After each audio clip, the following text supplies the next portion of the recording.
Labas vakaras, mėloj šeiminėlė, kaip jums sekasi? Dabar yra 9 valanda vakaro. Norėčiau pakalbėti apie Ryaną, mūsų įvaikintą vaiką, kuriam yra 8 metukai. Tai mes prieš tai gyvenome Honkonge, prieš Honkongą mes gyvenome Dubajui. Ir kuomet susitokėme Dubajui su Simonu, kraustėmės į Honkongą. Ir aš laukiausi 2 kartus, turėjau persileidimą ir 3 buvo negyvas gimdymas. Labai gaila, buvo labai didelė trauma ir man, ir Simonui. Ir iki dabar pagalvojus, taip širdį suspaudžia, kadangi tikrai praradome dukrą. Bet aš nieko nekeiščiau, kadangi turime nuostabų sūnų. Aš noriu šią istoriją pasidalinti, kadangi aš manau esu apie tai kalbėjusi, bet niekuomet taip aiškiai nieko nepapasakojau. Tai kurie pirmą kartą žiūri, sveiki, mano vardas Renata, man 41 metai, gyvenu Tailande jau gerus 6 metus, atskridome gyventi kartu su Simonu ir su Ryanu kaip šeima. Deja, dabar einame skyrybų metu su Simonu, bet išlikome gerais draugais, tai jo, tik tai pasakau, nes dažnai manęs klausia, gal privačiai parašo, o tai Simono jau nebėra, jisai yra, gyvena, gyvas, sveikas, laimingas, tik tai ne kartu kaip šeima. Gerai. Na ir kalbant apie mūsų įvaikinimą, mes įsivaikinome, kuomet Ryanui buvo 2 metukai. Iš tikrųjų buvo taip. Mes užpildėme dokumentus, po mūsų dukros mirties praėjo beveik metai, kuomet prisiruošėme mes įsivaikinti. Iš tikrųjų, aš buvau jau daugiau mažiau pasiruošusi, Simonas dar truputėlį dvejojo, nes žinoma, jam kaip vyrui, aš manau, kitaip, jie jausmus, gal taip ir neišjaučia, kaip mes moterys, ne? Tai jam buvo labai skaudu dėl dukros, kad prarado ir kažkaip, jau nebuvau pasiruošęs įsivaikinti. Ir po to jisai sako, taip, aš esu pasiruošęs. Tai įvaikinimo procesas užtruko beveik 2 metus. Žinot, dėl ko aš noriu šią istoriją pasidalinti, kadangi intuicija yra labai svarbu. Kartais mes neklausome savo intuicijos ir tuomet nukenčiame gyvenime arba mūsų gyvenimo kryptis pasikeičia, kadangi mes nepasiruošę priimti vienų ar kitų veiksmų arba tos intuicijos arba žinios, kaip čia pasakius, ne? Aš laukiausi, turėjau netikrą gimdymą, nusišneku, mergaitė jinai negyva buvo, gimdymas buvo 16 valandų, skridome iš Honkongo į Tailandą, dar prieš gyvenant čia ir tikrai, kaip ir minėjau, buvo didelė trauma. Po to nusprendėme įsivaikinti ir norėjome įsivaikinti mergaitę. Buvo nesvarbu, kiek metukų, kaip nebuvo svarbu. Nuo gimimo iki 7 gal metų, sakėme, nes po to būtų sunkiau adaptuotis, sakėme, kadangi neturėjo vaikų, nežinoma nuo ko pradėti, tai su vyresniais vaikais, kurie jau yra paaugę, kurie gal kalba kitą kalbą, būtų daug sunkiau. Tai pasikalbėję, pasitarę kartu su socialinė darbuotoja, kuri buvo atsakinga už mūsų įvaikinimą. Nes kiekviena šeima turi tam tikrą darbuotoją, kuri padeda įvaikinti arba nepadeda. Jinai nusprendžia, atėjusi į namus, pabendravus, taip pat padarytas kriminalinis rekordas, taip pat eini pas terapistus, psichologus, tavo visą analizę daro, iš tikrųjų tikrina tavo banko sąskaitą. Ypač kas susijęs su Simonu. Simonas yra už mane vyresnis 18 metų. Tai banko sąskaita buvo labai jiems svarbu. Kodėl? Nes jie žinojo, kad jeigu vaikas bus mažas ir Simonas išeis į pensiją, iš kur bus pinigų? Ar nori, kad vaikas eitų į universitetą, į koledžą? Taip. Gerai, parodykite, ar turite tam pinigų. Kur gyvensit? Ar planuojat kraustytis? Darome kriminalinių tyrimus, tuos visus pasižiūrėti, ar neturite jokių prisidirbimo, ne? Iš tikrųjų, aš sukrėtė tie klausimai buvo gana sunkus, kai kurie, nes davė apie 40 lapų ir kiekviename lape apie 10 klausimų, tai apie 400 klausimų. Mes pildėme juos apie 2 mėnesius, tos klausimynus, nes iš tikrųjų kai kurie buvo taip arba ne, arba gal, o kai kurie buvo daugiau parašyti. klausimai buvo gana žiaurūs kai kurie, bet jie reikalingi. Pavyzdžiui, duosiu kelis tokius kaip ir pavyzdžius, ane? Ar įsivaikintumėte vaiką, jeigu jo tėvai turi kriminalinius rekordus ir jie, pavyzdžiui, kalėjime dėl žmogžudystės, ane? Ar įsivaikintumėt vaiką, kuris gal ėjo kažkuriuo labai traumuotų laikotarpių, kur jam tikrai bus didelis traumos ateityje. Ar įsivaikintumėte vaiką, kuris gal turi kažkokių psichologinių problemų, ar turi veidų kažkas, ar kūnui. Iš tikrųjų, niekuomet nepagalvoji, kuomet tu gal laukiesi, ne tu pagalvoji, arba, kad svarbiausia, ačiū Dievui, kad būtų sveikas. Tu daugiau ir tikrai, aš manau, kad kiekviena mama, kiekvienas tėvas, tikrai nori sveiko vaiko, bet pasižiūrėjus, pasiskaičius tuos klausimus ir juos atsakant, tiek klausimų kilo, tiek baimių. Ir kadangi mes pildėme tuos dokumentus taip ilgokai, ne per ilgai, bet ilgokai, tai tas socialinė darbuotoja sako, aš noriu jums pasakyti vieną dalyką, idealaus vaiko nebus. Nes kiekviena šeima, kuri davė vaiką arba vaikas paimtas dėl tam tikrų priežasčių, ne, arba gal tėvai mirė, arba jie kalėjime, tikrai vaikui atsisuk, nežinau kaip pasakyti, ne tai, kad vaikui, bet jausis ir jo charakteristikui gal, ir jausis ir jo psichologiniai būsenui, žiūrint kiek vaikui metų, kuomet jūs įsivaikinote, tai į tai atkreipkite dėmesį. Nes kiekvienas klausimas privertė susimastyti, kad nebus lengvas, kad kiekvienas vaiko atėjimas ir kelias ir šeima turi kažką tokio, kur apie tai gal daug anksčiau ir nepagalvojai. Ir jeigu ne mama kažkas, tai tėtė, jeigu ne tėtė, tai gal seneliai. Ir tu supranti, kad tu įvaikini ne tik vaiką, bet visą jų šeimą. Aš tik tai kalbu apie tokius dalykus, kadangi žinau, jog daugelis moterų, gal ir vyrų, kurie norėtų įsivaikinti, apie tuos dalykus gal ir nepagalvoja. Ir aš žinau, kad Europoje arba Amerikoje yra kitokia sistema, kai kuriuose vietose, ypač Amerikoje, aš nesakau, kad Europoje, Lietuvoje ne, yra daugiau griežčiau, bet Amerikoje, kai kuriuose vietose tu gali įsivaikinti vaiką pagal grožį.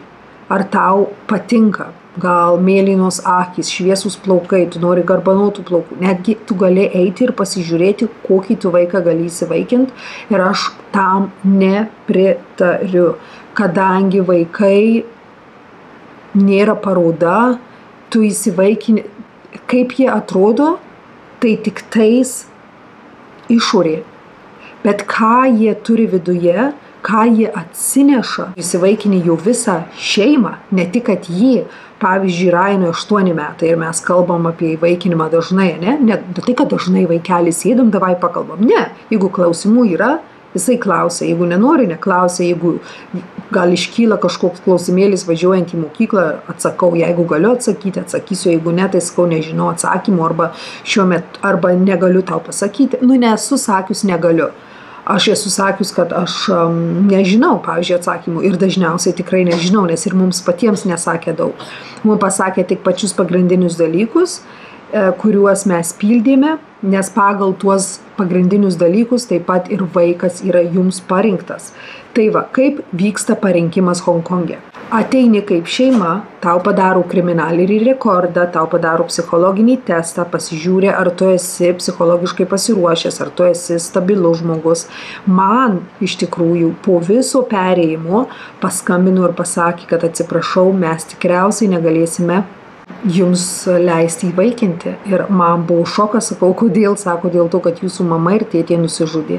Ir aš verkt pradėjau ir sakau, kodėl man reikia mokėti už savo tėvų pasirinkimų gyvenimo, ne kelią, sako, dėl to, kad mes bijome, jog gal emocinė būsena pas jūs nėra gera, arba jūs taip pat galite tai padaryti. Ir žinot, kaip yra, Honkongas tai kaip Kinija, ne, arba juoda, arba balta. Iš vienos pusės tai yra labai gerai, nes jiems pirmenybė yra vaikai. Jų laimė, jų gerovė, jų sveikata. Jie apie mus daug negalvoja. Svarbiausia, kad mes tiktumėm vaikui, kad mes atitiktumėm pagal standartus, kurie turi jie išsikėlę. O jie išsikėlė itin didelius standartus ir tas yra labai gerai. Grįžtant apie mamą, man pasakė, kad atsiprašau, bet mes tikriausiai, mano menedžeriai sako, mūsų ta didelė vadovė, peržiūrėjus visus popierius, supratusi, kad tavo mama yra mirusi ir tėtė, nes abudu nusižudė, mums yra baisu. Tai sako, gerai. Ir aš verkiau, aš sakau, kaip man dabar įrodyti jums, gerai, sako. Aš rytoj jums paskambinsiu, jūs turite 24 valandas. Ir aš jūsų paklausiu kelių klausimų ir aš įrašysiu jūsų pokalbį, mūsų pokalbį. Ir tuomet aš nusiųsiu tą pokalbį tai vadovė, jinai lauks. Ir tuomet jinai nuspręs su kitais žmonėmis, ten terapistais, psichologais, nežinau, ar mes toliau eisime tuo įvaikinimo keliu, ar mes jį dėja nutrauksime ir jūs galite gal laimės ieškoti kažkokio kitoj šaly. Ir, gerai, kitą dieną aš prisijungiau, paskambinau ir nežinau, kas man davė tiek drąsos, tiek aiškumo, tiek pozityvumo ir tiek jo santūrumo, saugumo, nežinau, aš tokia, kad aš labai gražiai papasakojau, paaiškinau. Ir aš daug neatsimenu, aš nežinau, atrodo mane kažkas užplūdo, bet ką aš atsimenu, tai vieną dalyką. Ne vieną, bet pagrindinį, kad aš sakau jiems, tai moteriai, kuomet vaikas, ar mergaitė ir berniukas manęs paklaus, ar pasakys, kad mama, tu nežinai, ką reiškia jaustis nemylimam. Nes iš tikrųjų greitai noriu pasakyti kai ką. Aš jums sakau, ne tai moteriai, bet jums. Iš tikrųjų statistika sako, kad kuomet vaikas sužino, kad jisai yra įvaikintas, jisai ir jinai, jie jaučia, jog prarado 2 tėvus. Tėvus, kur jam davė gyvenimą ir jį paliko, arba kažkas atsitiko tėvams, ir tėvus, kur galvoju, kad jisai juos turi, kad tavo tėvai yra tie, su kuriais tu dabar gyveni, bet iš tikrųjų jie nėra. Taip, tos mintys, tas viskas susidėlios vėliau, bet tam reikia laiko ir truputėlį, ne truputėlį, bet trauma yra didelė. Tai vaikams yra labai daug klausimų, iškyla itin daug klausimų. Na ir aš jai sakau, kuomet mūsų vaikas man sakys, tu nesupranti, ką reiškia būti jaustis nemylima, kad tave palieka, kad su tavim nebenori galbūt, gal tave paliko kažkur. Aš žinau. Aš sakau, aš tikrai žinau, ką tai reiškia, nes abudu tėvai mus paliko su broliu. Mama ir pirmą tėtį, o po to mama. Aš žinau, ką reiškia tas nepilnavertiškumo jausmas. Aš žinau, kaip ant savęs dirbti, žinau, kaip atrasti vėl meilę savo. Šiuos žodžius tikrai atsimenu, nes jie man iki dabar įstringa. Man iki dabar aš juos atsimenu, ką man tai reiškia. Kiekvieną kartą, kuomet turiu nepasitikėjimą savimi, aš savęs paklausiu, o kodėl tu ant savęs varai, Renata, kodėl tu ant savęs pyksti, kodėl tu ant savo tėvų gal pyksti, kodėl tu galvoji, kad tu nesi gera arba nepakankama. Tai yra gyvenimas, jie pasirinko gyventi taip, kaip jie norėjo ir išėjo, o aš renkuosi gyventi taip, kaip aš noriu. Ir taip yra kartais sunku atsiskirti nuo tų emocijų, bet tai yra gyvenimas, tu tikrai negrįši kiekvieną kartą atgal ir neįmanuosi, reikia judėti į priekį. Ir paskambinau po kelių dienų, sako, taip, gali eiti į priekį su savo vyru ir įsivaikinti. Ir mes užpildėme dokumentus ir viskas, užpildėme dokumentus, norėjome dukros. Kodėl? Kadangi mes praradom dukrą ir rašėme nuo 0 iki 6 metukų ar 7 metukų. Ir žinokite, laukėm beveik 2 metus, jūs įsivaizduojat? Ir aš miegu naktį. Ir aš matau šešėlį, kaip dabar, sapne. Ir durys atsidaro. Ir nematau nieko. Tik tai šešėlį. Ir tarp durų stovi vaikas, apie 2 metų, o gal mažesnis. Ir man aiškiai sako, mama, pakeis dokumentus. Angliškai, mama, pakeis dokumentus. Parašyk, kad nesvarbu, ar berniukas ar mergaitė. Ir žinokit, atsikėliau, sakau, Simon, būk tu geras, sakau. Aš sakau, naktį taip susapnavau. Aš noriu, sakau, kad tu pakeistum, kad ne tik kad mergaitė, kad ir berniukas.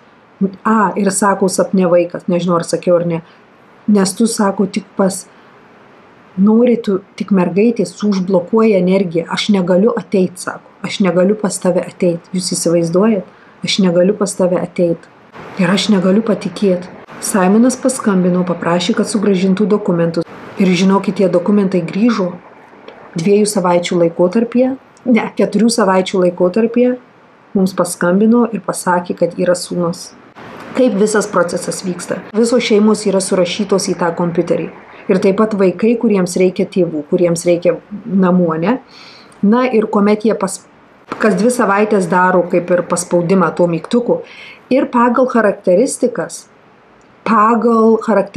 pagal metus, pagal šalis, tautybės, pagal klausimus, atsakymus, svarbiausia pagal charakteristikas, metus, pagal viską. Jie suderina tau vaiką.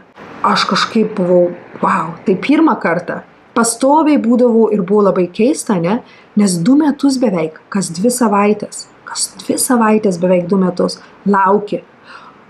Ir jeigu nepaskambina tuom, jie tau nepasako, kad bus būtinai kiekvieną pirmadienį, bet tu maždaug, daugiau mažiau žinai, ne, kad bus kelių dienų laikotarpį, maždaug šią valandą, jeigu nepaskambina, tai vėl 2 savaitės. Žinokit, toksai, Jėzau, toks baisumas, laukia.